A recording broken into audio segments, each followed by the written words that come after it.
ఉన్నా, బిడ్డ ఉన్నా, కోడలున్నా, ఎవరున్నా మహాలక్ష్మి కింద 2500 రూపాయలు నెల నెల ఇస్తా అన్నాడు. అన్నాడా లేదా? నిజం చెప్పండి.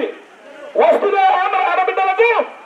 రాని వాళ్ళు చేయని చెప్పాలి. వస్తున్నాయా రావట్లేదా? నిజం చెప్తురా? నిజం చెప్తురా?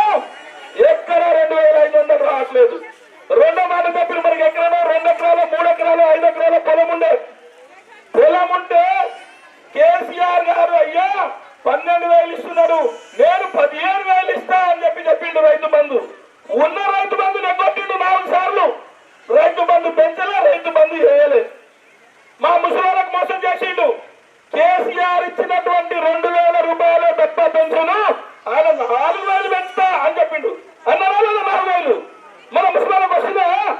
పెన్షన్ వస్తున్నాయా? ప్రభుత్వం గట్టిగా చెప్పాలి, వస్తున్నాయా?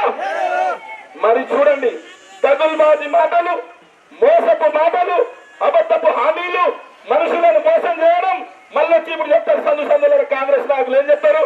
నువ్వు గట్టిగా ఓటేస్తే నీకు ఇంద్రమ్మ ఇల్లు ఇస్తాం, నువ్వు గట్టిగా ఓటేస్తే నీకు బతుకమ్మ చీరిస్తాం, నువ్వు గట్టిగా ఓటేస్తే మళ్ళీ నీకు బంగారం ఇస్తాం, నీ ఇంట్లో నేను కోటీశ్వరులను చేస్తామన్నారు.